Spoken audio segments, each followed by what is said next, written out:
মুক্তিযোদ্ধা নামে পরিচয় দিবি না, এই এলাকায় থাকবি না। এখানে তুই টিপ দে, আবার স্বাক্ষর দে। আমি কইছি আমি স্বাধীনতা মুক্তিযুদ্ধে অংশগ্রহণ করছি, আমার জীবন চলে যাবো, আমি মুক্তিযোদ্ধা।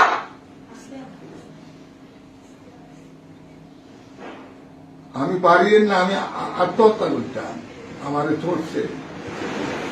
চড়ছে সবাই যা, আমারে বুঝাইছে, আমার মাথায় এভাবে বুঝিয়ে দিছে। আমি এটার বিচার চাই। আর বলছে 5টার আগে যদি বাড়ি থেকে না যাস, 5টার আগে বাড়ি থেকে না গেলে তাইলে তোদের বাপ বেড়ার মাংস, হাড় মাংস খুঁজি পাওয়া যাবে না। তুই এখানে এস্তারামে টিপ দে আর স্বাক্ষর দে, আর আমার জীবন তোরা আমার জবাবরি দে। আমি কিন্তু এস্তামে স্বাক্ষর দেবো না, এলাকা আমি ছাড়বো না। প্রতি 5টার আগে দায়িত্ব দিব। বাবা, আমি ইজ্জতের ভয় আমি 5টার আগে চলে গেছি। সারা বাংলাদেশের মুক্তিযোদ্ধাদের গলায় যারা জুতার মালা দিছে, আমার গলায় দেওয়া মানে সারা বাংলাদেশের মুক্তিযোদ্ধাদের গলায় 2,50,050 জন মুক্তিযোদ্ধার গলায় যারা বাতা পায়, যারা গ্যাজেটভুক্ত, তাদের গলায় গতদিন জুতার মালা লাগছে।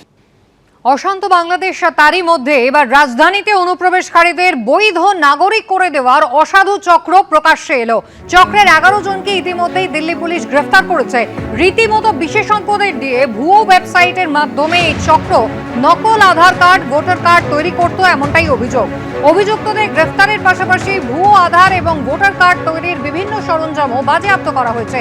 চমকে দেওয়ার মতো তথ্য হলো, নির্দিষ্টভাবে জঙ্গলের পথ ধরে লোকচক্ষুর আড়ালে এই অনুপ্রবেশ চলত বলে জানা গিয়েছে। এছাড়াও স্টেশনে স্টেশনে রুটিন তল্লাশির হাত থেকে ছাড়া পেতে একটানে লম্বা দূরত্ব পাড়ি দেয় এমন এক্সপ্রেস ট্রেন বাছাই করে তাতেই চড়ত এই অনুপ্রবেশকারীরা।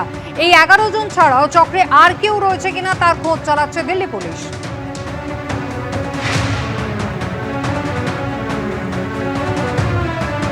বাংলাদেশে অনুপ্রবেশকারীদের চিহ্নিত করতে কিন্তু আগে থেকেই তৎপর ছিল দিল্লি পুলিশ। রাজধানীর কালিন্দিকুঞ্জ সহ বিভিন্ন এলাকায় গত মাস থেকেই দফায় দফায় অভিযান চলে। সীমাপুরী এলাকায় 32 জন সন্দেহভাজন বাংলাদেশিকে চিহ্নিত করা হয়েছিল। অনুপ্রবেশকারী বাংলাদেশিদের ছেলে মেয়েদের চিহ্নিত করতে স্কুলগুলিকে আগেই কিন্তু নির্দেশিকা পাঠিয়েছে দিল্লি পুরসভা। স্কুলগুলিকে রিপোর্ট জমা দিতে বলা হয়েছে চলতি মাসের 31 তারিখের মধ্যে। অনুপ্রবেশকারীদের ছেলে মেয়েদের জন্মের শংসাপত্র না দিতে দেওয়া হয়েছিল নির্দেশিকা। জবরদখল করে থাকা বাংলাদেশিদের দিল্লি পুরসভা এলাকা থেকে হটানোর নির্দেশও দেওয়া হয়। বিএসএফ এর প্রাক্তন ডিআইজি সমীর মিত্র রয়েছেন আমাদের সঙ্গে এই মুহূর্তে।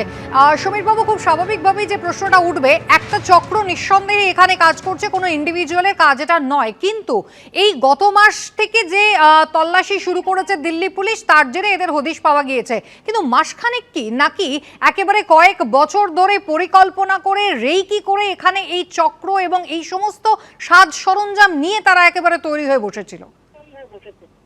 এটা এই 1 মাস 2 মাস আগের ব্যাপার নয়, কারণ এটা একটা অর্গানাইজড ক্রাইম এবং সেটাকে তৈরি করতে, সেটাকে ওদের মতো মনের মতো করে তৈরি করতে অনেক সময় এবং অনেক লোকের প্রয়োজন।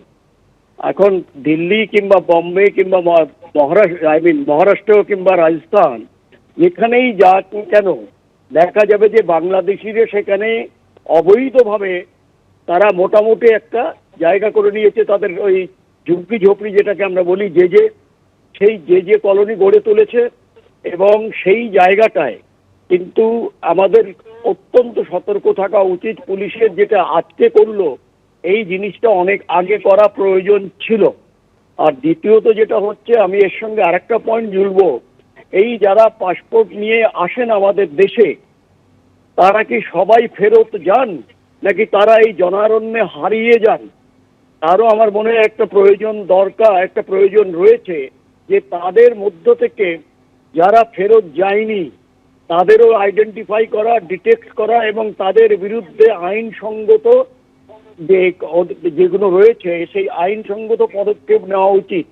কারণ আমরা যদি এদের নিয়ে ভোটার এবং ইয়ে করি, তাহলে দেখা যাবে এখনো এবং ভবিষ্যতে যদি তারা ভোট দেওয়ার অধিকার পেয়ে থাকে, তাহলে কিন্তু ডেমোগ্রাফিক প্রোফাইল যেখানে চেঞ্জ হচ্ছে, সেখানে কিন্তু ভোটিং এরটাও একটা টিল্ট করবে।